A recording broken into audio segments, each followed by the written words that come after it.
ကိုတွေ့ပယောဂစာဆုံရေးသားသူကဝေနီကျွန်တော်နဲ့ဆရာမင်းဒေဝသည်မိတ်ဆွေတူဤဖိတ်ကြားချက်တရားမြို့ဝကျွန်းပေါ်မြို့လေးတစ်မျိုးသို့ရောက်ရှိလာခဲ့ကြပါသည်မြို့လေးမှာမေချောင်းများပလဲဝင်းရံစီစဉ်လျက်ရှိနေကြီးနေချင်းစပွဲလှပတန်းရပါသည်မြေကမ်းတစ်ချောင်းရှိစံဆက်များမှာမိကိုတလူလူနေရှိနေပြီးတင်ဘောကြီးငယ်လှေသပန်ဥမှာမြစ်ထဲတွင်ဥဟိုသွာလာနေကြပါသည်ကျွန်တော်တို့ကိုဖိတ်ခေါ်သူဦးလာထွန်းဆိုသူမှာမြို့လေးတွင်အတော်အတန်ချမ်းသာသူတူဦးသည်ကျွန်တော်တို့သည်ဦးလာထွန်းနေထိုင်ရာကမ်းနားလမ်းရှိနှစ်ထပ်တိုက်ကလေးသို့စိတ်စိတ်မဲမဲကြီးရောက်ရှိလာခဲ့ကြသည်ဟာဆရာမင်းတို့ရောက်လာပြီဟဲ့ဦးလာထွန်းကဝမ်းပန်တသာစီးကြပါ၏ဆရာမင်းဒီဝါကိုအဖျားဆွ၍ဆရာမင်းဟုသုံးနှုံးခြင်းကြောင့်ဦးလာထွန်းနှင့်ဆရာမင်းဒီဝါမှာဟိုးရခင်ကလေးကတိကျွမ်းခိမင်ဟဲ့ကြဟန်တူ၏ဆရာမင်းဒီဝါကကျွန်တော်နှင့်ဦးလာထွန်းကိုမိတ်ဆက်ပေ၏ဦးလာထွန်းဆိုသူမှာပိန်ပိန်ပါပါလူကောင်းတေးသေးနှင့်ထစ်တော်လဲမျက်နာမှာမူလွန်စွာဥပရိယုတ်ကောင်း၏သူ၏ဥပရိယုတ်ကောင်းခြင်းမှာသူ၏လူကောင်းသေးပုတ်ခြင်းကိုမင်းဖုံးကွယ်နိုင်စွမ်းရှိပါပေသည်ဟုကျွန်တော်တွေးမိ၏အချိန်မှာနေ့လယ်12နာရီခန့်ရှိပြီဖြစ်ရာအိမ်သူအိမ်သားများမှာကျွန်တော်တို့နှစ်ဦးအတွက်နေ့လယ်စားကိုဖွဲ့ဖွဲ့ရရပြင်ဆင်ကြမြို့ဝကျွန်းပေါ်ဒေသအတွက်ငါးပဇွန်များအသီးအဝတ်များမှာလက်ဆက်သည်ထမင်းကိုလွန်စွာမြင့်စေပါသည်ထမင်းစားပြီးသည်နှင့်ကျွန်တော်တို့နှစ်ဦးအားအပေါ်ထက်ရှိအခန်းတစ်ခုသို့ခေါ်ကာလက်ဖက်ရည်နှင့်မုံချိုများကိုတီခင်းအေခန့်၏အပေါ်ထက်တွင်ဦးလာထုံးနှင့်ကျွန်တော်တို့နှစ်ဦးသာရှိတော်သောအခါဆရာမင်းဒီပါမှာဦးလာထုံးအားကဲကိုလှထုံးရေစာထဲမှာခမားပြောရဲ့အရေးတကြီးကိစ္စဆိုတာဘာများတုံးပြဟုမေးလိုက်၏ဦးလာထုံးကဘာမှမပြောသေးပဲကျွန်တော်ကမတိမတာအကဲခဲကြည့်လိုက်သည်တွင်ဒီလိုပါဗျဆရာမင်းသိတဲ့အတိုင်းကျုပ်မှသားသမီးဆိုလို့သမီးကလေးမတူစာတယောက်ပဲရှိတာလေဒီလိုနဲ့သမီးသူစာအရွယ်ရောက်လာတော့ကျုပ်လည်းမြို့ပေါ်ကတင့်တော်ရာမိကောင်းဆွေကောင်းထဲကလူငယ်တယောက်နဲ့နေရာချထားပေးဖို့စီစဉ်နေတယ်ကောင်းလာဖို့ကိုလာထွန်းကြီးသမီးကညာအခါမလင့်စေနဲ့ဆိုတယ်လို့ပေါ့ဒါကြောင့်လဲကျုပ်တို့နဲ့ဂုံရီတူထဲကလူရွယ်တယောက်နဲ့စီစဉ်ပေးခဲ့တာပေါ့အမှန်တကယ်ဆိုဒီနေ့ဟာသမီးလေးမင်္ဂလာပွဲကျင်းပရမယ့်နေ့ပဲဗျာဆရာမင်းရ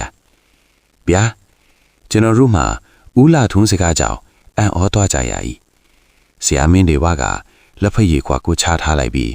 စိုးရင်စွာမေးလိုက်၏မတူစားလေးဘာများဖြစ်သွားလို့လဲကိုလာထွန်းဘာဖြစ်သွားတယ်ဆိုတာမကြခင်ဆရာမင်းတို့တွေ့ရပါလိမ့်မယ်ဗျာတတော်စားဘက်ကတော့ကျုပ်သမီးလေးကိုစိတ်မနှံ့ရှာတော့ဘူးဆိုပြီးမင်္ဂလာပွဲကိုဖျက်သွားခဲ့လေတယ်ဦးလာထွန်းမှာရှက်ရွံ့ဝမ်းနေနေရှာပါတယ်ခုဘယ်မှာတော့ကလေးမတွေ့ပါလားဒီအိမ်ကဧည့်သည်လာစွာများလို့14လမ်းဘက်ကကျုပ်အမသူ့အတော်များအိမ်မှာတွားထားရတယ်ဆရာမင်းရဲ့ကဲဒါဆိုလေဘလို့ဖြစ်တယ်ဆိုတာသိရအောင်ခုပဲတွားကြည့်ကြစို့ဗျာဆရာမင်းဒီဝါစကားဆုံးသည်နဲ့ကျွန်တော်တို့သည်မတ်သူစားလေးရှိရသို့စပိန်များဖြင့်ထွက်ခဲ့ကြတော့သည်အတန်ကဲကျေဝင်းသောခြံဝိုင်းကလေးထဲမှာရေနံကြီးဝါညူသောနှစ်ထပ်တက်သားမဲတအုံရှိသည်ခြံပတ်လက်စီးရင်းတွင်ပိုနာရိပ်ပင်များထူထပ်စွာပေါက်နေသောကြောင့်အပြင်ဘက်မှရုတ်တရက်ကြည့်လိုက်လျင်အိမ်ကလေးကိုမမြင်ရပေခြံဝမှာခေါင်းလောင်းလေးကိုလှုပ်လိုက်ရာကလေးမလေးတူကခြံတကားလာဖွင့်ဖေးသည်ဦးလာထွန်းနှင်းပါလာတော့ကျွန်တော်တို့နှစ်ဦးကိုကြည့်ခါစိုးရွံ့သောမျက်နှာနှင့်သူတို့ကဟုထက်ငုတ်ဆောင်မေးလာသည်ခြံထဲကိုမျက်နှာစိမ်းဧည့်သည်ပါလာ၍ဖြစ်လိမ့်မည်ရတယ်ဒါနင်တို့အမကိုကုထိုငါပင့်လာတယ်ဆရာဘယ်နဲ့လဲအမအခြေအနေကောင်းလားခုတော့ငြိမ်နေတယ်ဘဘကြီးကဲလာဆရာတို့သမီးကတခါတလေစိတ်ရိုင်းထပ်ပြီးတောင်းချတဲ့အခါကျမယိုသေးစကားဆရာရဲ့အဝတ်အစားတောင်ကတ်ချင်တော်မဟုတ်ဘူးဗျဆရာမင်းတွေဝါမှာဦးလာထွန်းစကားကြောင့်မျက်မှောင်ကျုပ်ပြီးတစုံတစ်ခုကိုစဉ်းစားသွားပုံရသည်အိမ်တကားကိုအတွဲမှာကြက်ချထား၏အသက်50ကျော်အရွယ်ထောင်ထောင်မောင်းမောင်းမင်းမကြီးတယောက်တကားလာဖွင့်ပေ၏ကျွန်တော်တို့သည် ဦးလာထွန်းဦးဆောင်မှုနှင့်အိမ်အပေါ်ထပ်သို့တက်ခဲ့ကြသည်အပေါ်ထပ်သည်ဟောကန်ကြီးတစ်ခုဖြစ်သည် မည်သည့်ပစ္စည်းအများမရှိပဲရှင်းလင်းနေသည်ပရင်းတကားများကိုအကုန်ပိတ်ကာကြက်ချလာသည်အပေါ်ထပ်အိမ်လဲတိုင်းနားတွင်အဝတ်စားဖျို့ဖျဲနှင့်မိမပြို့တို့စပင်ဖားလျားချပြီးစောင့်ကြောင်ထိုင်နေသည်ကိုတွေ့ကြရသည်ဟီဟီဟီဟီဟီဟာဟာဟာထိုမိမပြို့ကဆရာမင်းတွေဝါကိုလက်ညှိုးထိုးရင်ရုတ်တရက်စူးစူးဝါးဝါအတန်ကုန်ထားရသည်ရဲတန်းကကျေတဲ့ကျေလာပြီးအတန်မှာအက်ကွဲလာသည်တမီဟဲ့တမီသူစားဦးလာထုံးကတမီဖြစ်သူကိုဟန်သည်မရမတူစားကမမှုဆရာမင်းတွေဝါကိုသာလှောင်ပြောင်ရဲမောနေသည်အခန်းကိုအလင်းရောင်ပေးထားသော60ဝတ်အားမီးလုံးလေးပင်တစ်ဖြက်ဖြက်မျက်တောင်ခတ်လာသည်ဆရာမင်းတွေဝါကမတူစားဘေးမှဖြက်ကခေါင်းရင်းပါတွင်ဝင်ထိုင်လိုက်သည်ကျွန်တော်နိဦးလာထောမှာလှီကားထိတ်နာခတ်လန်းလန်းမှာပင်ကြံရစ်ကအခြေအနေကိုစောင့်ကြည့်နေကြသည်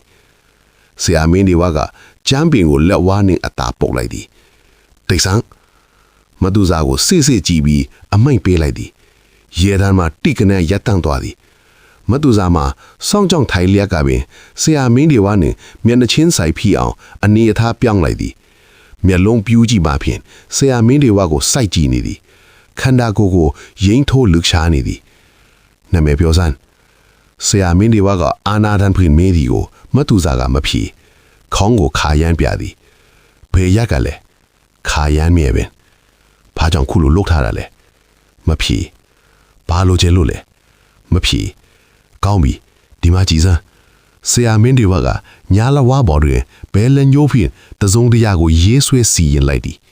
ပြီးလောက်လက်ဝါးကိုမတူစာမျက်နှာရှိဖြန့်ပြလိုက်သည်မတူစာသည်လက်ဝါးကိုမြင်သည်နှင့်အော်ပြီးနောက်ပြန်လဲကျသွားခြင်းဖြစ်သည်ကျန်းကင်ဘော်တွင်ညီညူအော်ဟစ်တွန့်လိမ့်နေသည်ဆရာမင်းတွေဝါကလက်ဝါးကိုပြန်ဆုပ်လိုက်သည်ကဲထားစမ်းမတူစာမှာဖြင်းညင်းစွာထားသည်ခြေစင်းသည့်ထိုင်စမ်းမတူစာမှာအမင့်ကိုခန်တန်တန်ကတ်တက်တက်လုနေသည်ဆရာမင်းတွေဝါကညာလက်ကိုမြှောက်ပြလိုက်မှပြောတဲ့အတိုင်းခြေစင်းသည့်ထိုင်လိုက်တဲ့မတူစာခြေမနှချောင်းမှာပူးကတ်နေတာမှာကျူးထင်ပူးချီထားသလားပင်ထင်ဟာသည်ကျွန်တော်မှာဆရာမင်းတွေဝါနဲ့အတူပွဲအတော်တော်များများနှွဲဖူးပြီးရာမတူစာအားတစုံတယောက်ကပြူစားထားတဲ့အမောင်ပြောခဲ့ဖူးဝင်နေမှာခြေစင်းထိုင်ပုံကိုကြည့်ပြီးဆုံးဖြတ်နိုင်ပါသည်ဆရာမင်းတွေဝါသည်ညာလက်ဝါးကိုမတူစာခေါင်းပေါ်အုံမိုးပြီးရခင်မေးခဲ့သောမေးခွန်းများအတိုင်းပဲပြန်မေးပါသည်မတူစာတွင်ပူးဝင်နေသောအမောင်ပြောခဲ့မှာဆရာမင်းတွေဝါ၏လက်ဝါးပေါ်မှာပညာစက်ကြောင့်မငင်းဆန်နိုင်ပဲမချွေးမချံဖြေရတော့သည်ရေစက်နားကတဖန်းပင်ကမဲကြီးပါအစာစားရမယ်ဆိုပြီးစေးခိုင်းလို့ပါမတူစာတွင်ပူးကန်နေသောအမောင်ပြောခဲ့မှာကန်းနာစာရေတဖန်းပင်တွင်နေထိုင်ခွင့်ရှိသောတတ္တဝါဖြစ်ကြောင်းသိရသည်ကိုနေရာကိုပြန်စမ်းဆရာမင်းဒီဝါကရေတဖန်းပင်မအကောင်ကိုလေသံမာမာနဲ့အမိန့်ပေးမောင်းထုတ်လိုက်သည်ထိုတတ္တဝါကိုမတူစာကိုမမောင်းထုတ်လိုက်သည်နှင့်သူ့ကိုကြွေးမွေးကြိုးကိုင်းနေသောပညာတွေကချက်ချင်းရောက်လာသည်မတူစာတွင်ဝင်ရောက်ပူးကတ်တော်သည်ဟင်းငါနဲ့လာကျူးတယ်မလောက်လေးမလောက်စားဆရာစုပ်မတူစာမှာချက်ချင်းပင်မျက်နှာသားရောအတန်မှာပြောင်းသွားပြီးဆရာမင်းဒီဝါကိုရန်တွဲသည်လေတန်းကဝဲတဲ့အထီသည်တေခြင်းလို့လာရှုပ်တယ်လားဆရာစုပ်ရဲ့ခမည်းကကျုပ်ကိုခံမလေးစားပြောရအောင်ဘသူမှုတော့ကိုနာမည်ရောကိုထုတ်ပြောဝမ်းရလားအောင်မလာချီသေးရဲ့ဟဲ့စနစ်ကျိုးစင်ရှိတဲ့ရောနယ်ကစောကြွယ်တဲ့ဟိဆရာမင်းဒီဝါမှာနားထောင်ပြီးခေါင်းနဲ့ညင်ညင်လှပ်နေသည်ကျွန်တော်ဒီဆရာနဲ့အတူပွဲတွေ့ကွင်းစင်ဖူးသူဖြစ်ရာထိုပညာတဲ့ပညာကုံမောက်တီသူ့နာမည်သူ့ပညာအစဉ်သူ့ကျစားရနယ်တို့ကိုဖော်ပြလိုက်ခြင်းသည်သူ့သေးတွင်သူ့တူလိုက်ခြင်းတဲ့သည်ဆရာမင်းဒီဝါသည်ထိုပညာတဲ့မိမအရက်ဒေတာကိုအုပ်ချုပ်သူပညာဆိုင်ရာနတ်များကိုသူ့ညာဘတ်ပခုံးတဲ့ွယ်ကြွတော်မူသောပြင့်ဖိတ်လိုက်သည်မတူစာကိုမှပညာတဲ့စောကြွယ်သည်ခေသူမဟုတ်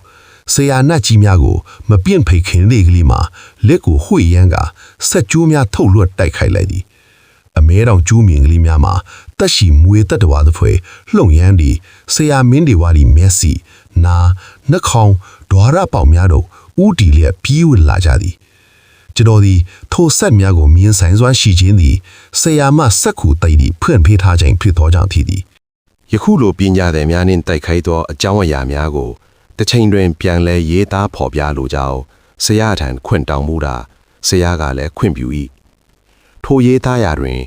ထဲထဲဝင်ဝင်သိရှိနိုင်စေရန်အတွက်ယခုလိုပွဲများတွင်ပွဲစသည်နှင့်ကျွန်တော်ဤစက်ခုတိတီကိုဖွင့်ပေးထားခြင်းဖြစ်၏ထို့ကြောင့်ရန်ဖန်ရန်ခါအခြေအနေအရာဆရာကိုကျွန်တော်ဝင်ရောက်ကူညီနိုင်ခဲ့သည်များလည်းရှိ၏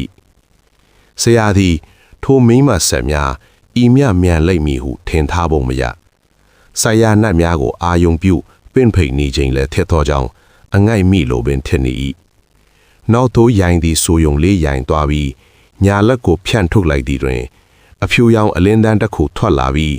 မွေများသပွဲတွန့်လိန်နေသောစက်ကျူမြဲများကိုတီးကနေဖြတ်ချလိုက်တော်သည်ယုတ်တရအခန်းထဲတွင်အမွေးနှံတစ်ခုလွှင့်ထွက်လာသည်ကျွန်တော်ဝမ်းသာသွားသည်ဆရာပင့်ဖိတ်လိုက်သောဆိုင်ရာနတ်တစ်ပါးကြွလာပြီးမတူစားကိုတွင်ပူးနေသောစောကြွယ်မှာ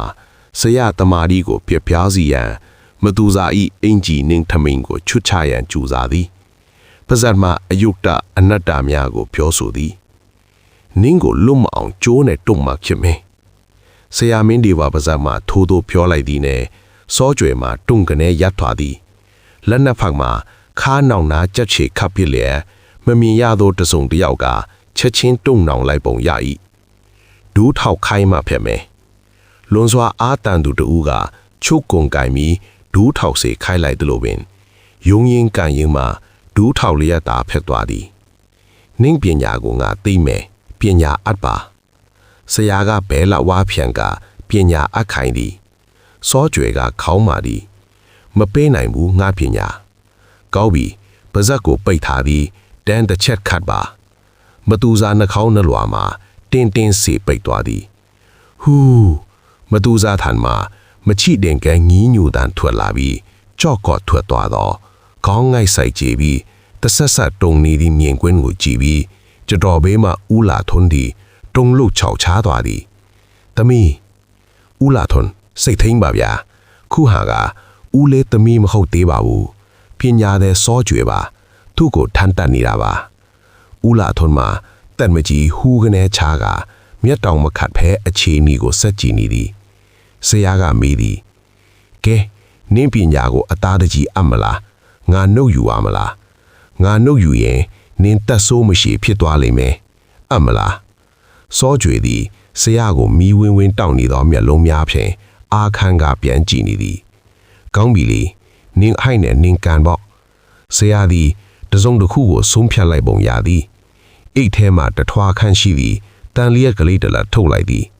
တန်လျက်ဖြင့်စောကြွယ်ကိုချိန်လျက်ပညာနှုတ်သည့်အမိန်ပြန်တန်းကိုအထက်ပုဂ္ဂိုလ်များကိုစားအတန်ဒီအတန်ထားဖြင့်ရွတ်ဆိုလျက်စောကြွယ်မှာမြေရင်ဖြက်ဖြက်လူပြီးလူလိန်နေရတော့သည်ဆရာပါးစောက်မှာပြန်တန်းရွတ်ဆိုတန်တိကနေပြီးဆုံးသည်နှင့်တွန့်လိန်လူလိန်နေသောစောကြွယ်သို့မဟုတ်မတူစားကလေးမှာစက်ကနေငင်ကြသွားလေသည်ကျွန်တော်ဘေးမှာဥလာထွန်းလေသမီးဟူယူအော်ဟစ်ကမတူစားတန်ပြီးကတ်သွား၏နာယီကိုကြည့်လိုက်ရာညနေ3 နာရီတတိဘာမှမဖယ်ပါဘူးကိုလာထွန်းခဏနေရင်တတိရလာပါလိမ့်မယ်ကိစ္စပြီးသွားပါပြီတတိရလာရင်ရေလေးပါလေးတိုက်လိုက်ပါစိတ်ချရပါပြီဟုတ်ကဲ့ပါဆရာမင်း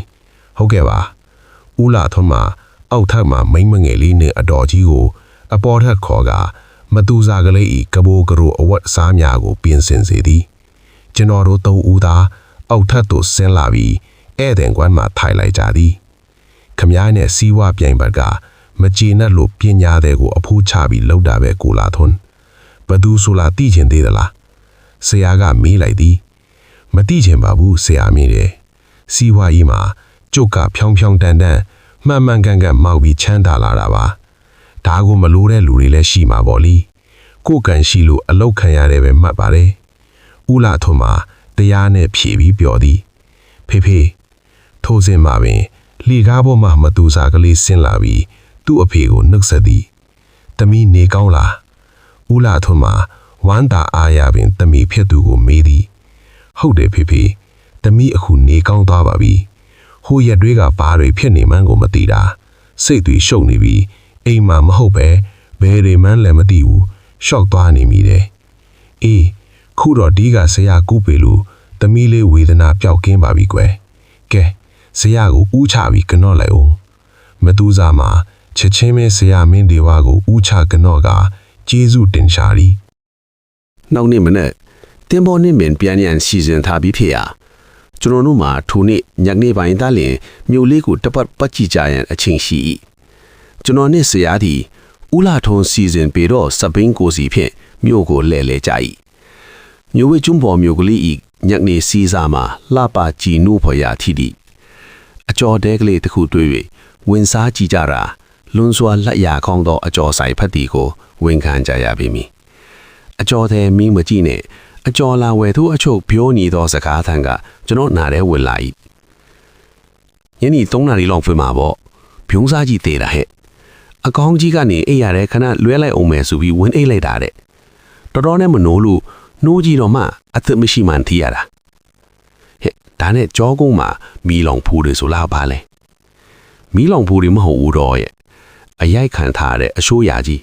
ကြောကုန်းမှာအထင်းသားကြီးတန်ရာကအသားထဲကိုနစ်ဝင်နေတာအဲ့ဒီအရာကြီးကမီးလောင်ထားသလိုမဲကျွမ်းနေတာလေဟဲ့အဲ့ရတဲ့အိမ်နေတာဘသူကမီးတုံးနဲ့ဝေရိုက်မှာတော့ရိုက်လဲသိရမှာပေါ့အိမ်ရှိမှာသူ့ယောက်ျားပါလာတယောက်လုံးထိုင်နေတာအမကြီးအမတို့ကျမတို့ညမ်းမမီတာမသိတာဒီလောကကြီးမှာအများကြီးပါပဲခုဒေါ်များကျွေးသေးတာကိုပဲကြည့်အေးနင်ပြောတာလဲဟုတ်ပါတယ်ဟဲ့ထိုးအပြန်လန်ပြိုးဆိုတဲ့များကြောင့်ကျွန်တော်ဒီဆရာမင်းဒေဝမျက်နှာကိုဖြတ်ကနေကြည့်မိလိုက်သည်ဆရာကတော့ဖာတီဖာသာနဲ့မသိသလိုပင်အကျော်စားလိုက်ရင်းနှီးချမ်းတောက်လိုက်နဲ့လွန်စွာခံတွင်းတွင်နေပုံရ၏နောက်နေ့မနက်တွင်ကျွန်တော်တို့သည်အေယာဝတီသင်္ဘောကြီးစီးပြီးရန်ကုန်သို့ပြန်ခဲ့ကြပါတော့သည်မူရင်းရေးသူဆရာကဝေနီစာဖတ်သူများစိတ်ရွှင်လန်းပါစေညမဖတ်ရ